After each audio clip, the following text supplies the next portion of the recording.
અહીંયા એલાઉન્સ કરવાનું કહ્યું છે કે ઠાકોર સમાજ અને રાવળ સમાજના હાવજોની સેવા જોરદાર હોવાથી એમને ગાવા માટે મેદાનમાં આવી જાય.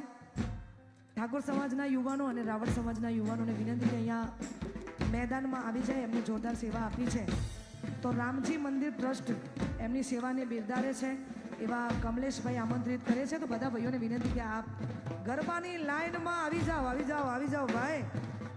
વાગ વાગ વાગ વાગ.